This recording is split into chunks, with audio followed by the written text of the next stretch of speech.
Reportagem especial. Vamos falar de padres brasileiros que se dedicam a um ritual que parecia perdido na história da igreja: o exorcismo. Como explicar esses supostos casos de possessão demoníaca? O que a ciência tem a dizer sobre esse assunto? Veja agora na reportagem de Marcelo Canelas e Luiz Quirião. Que mal acomete a mulher que se contorce aos gritos numa sala fechada? Espíritos e demônios, vão embora. Crucifixos, terços, bíblias em punho. O senhor é um padre exorcista? Hoje eu tenho autorização da arquidiocese.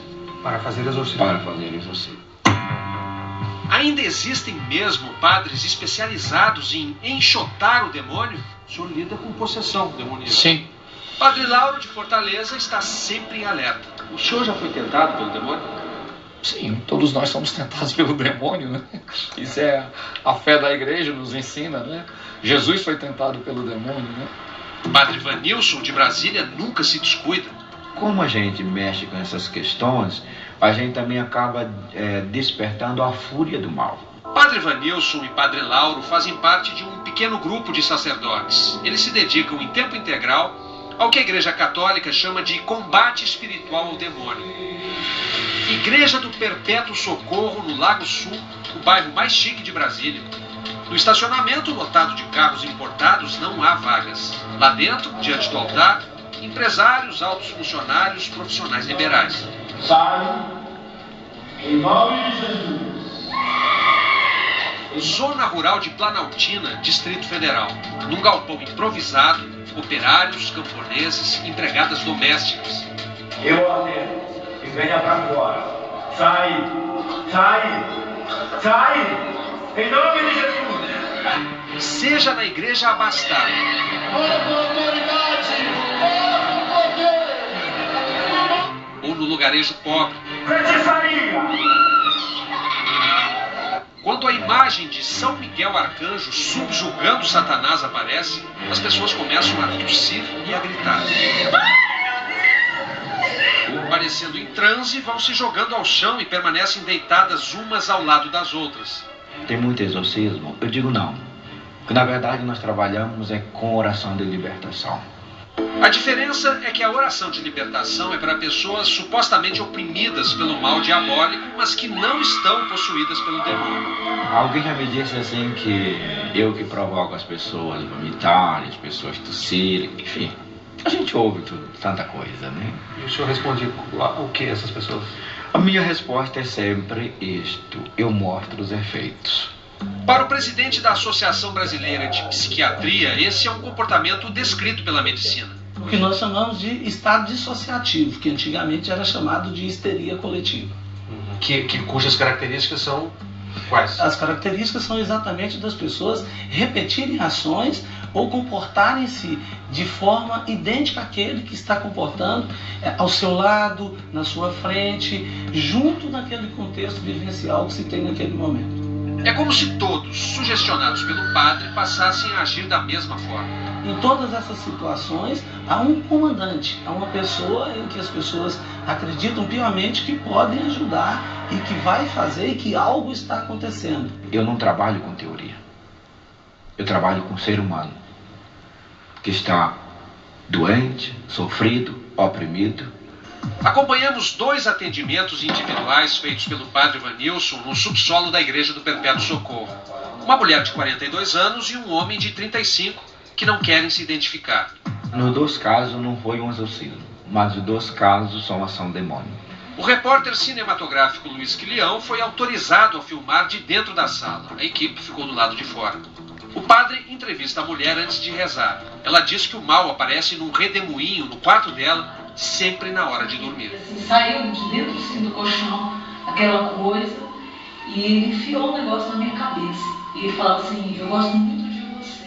Tudo indica que ela foi consagrada ao mundo espiritual, diabólico. Toda ação maligna e toda opressão, pesadelos, visões, tudo isso, Jesus, agora seja cancelado pelo poder e a autoridade do teu ente.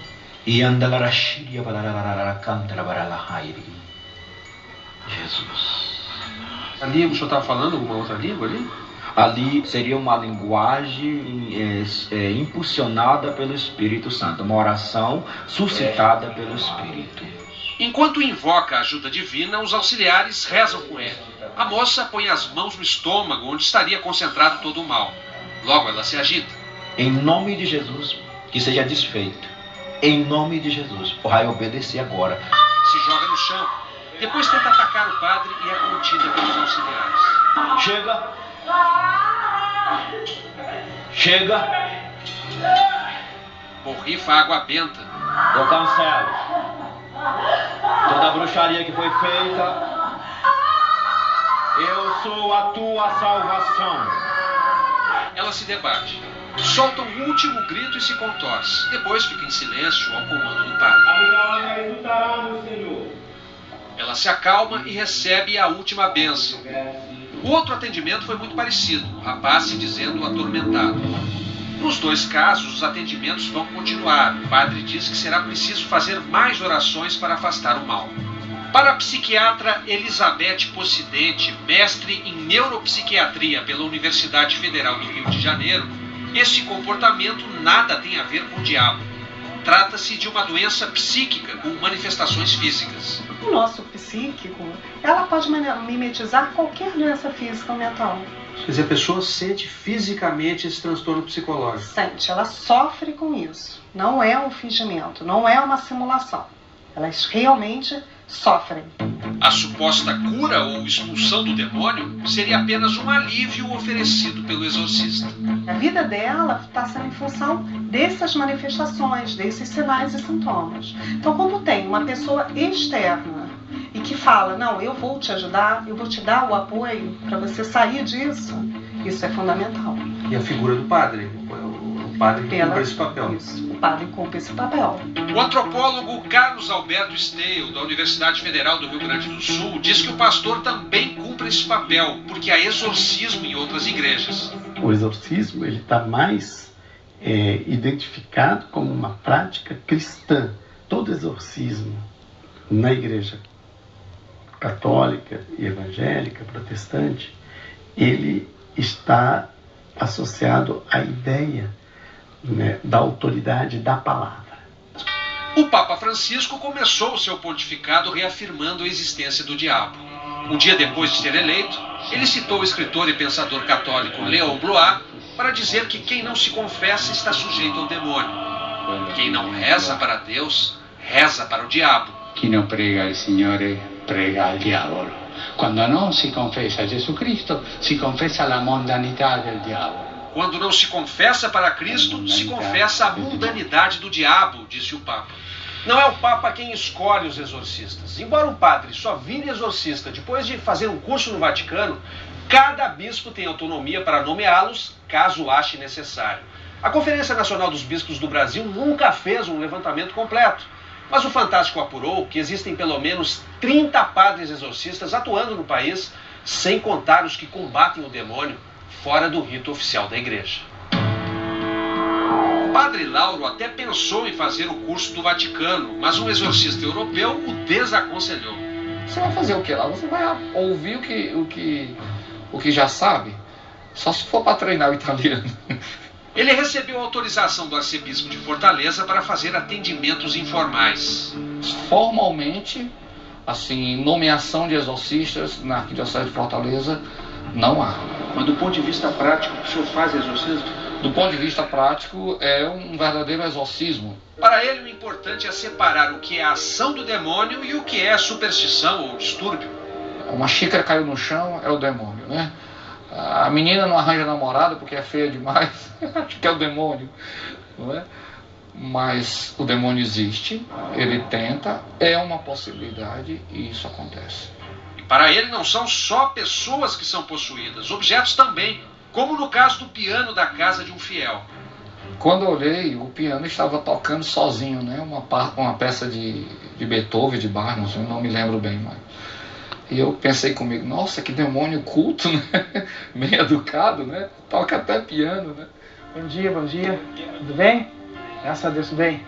O padre Giovanni é pároco na favela Nova Holanda, no Rio de Janeiro. Fez curso em Roma e é exorcista nomeado pelo arcebispo. segue o rito romano e utiliza os objetos da liturgia oficial. Ritual, a cruz, o óleo e água benta. E a estola. Em 1 ano e meio de atividade, exorcizou uma única pessoa que deixou por escrito o relato de seu drama. Ofereci a Lúcifer minha vida. Eu via como que um bicho de pele preta, chifres, olhos brancos envermelhados com rabos enormes. E eu invoquei as legiões do mal. E aos poucos fui me libertando.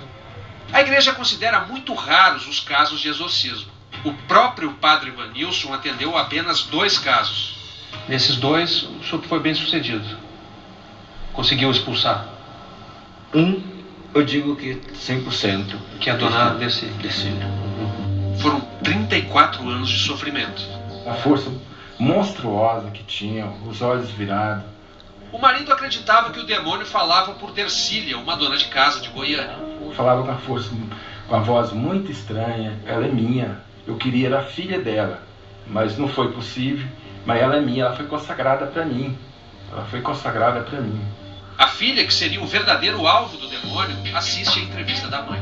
Mãe, a voz diferente no corpo dela falava: não sou sua mãe, não encosta em mim. Quantos episódios desses você testemunhou? Quando criança, vários, muitos. Eu não tenho contas não, mas foram muitos quando criança. 10? 20? Uns 20, talvez. Você lembra de quê? Eu lembro só quando eles começavam a oração, né?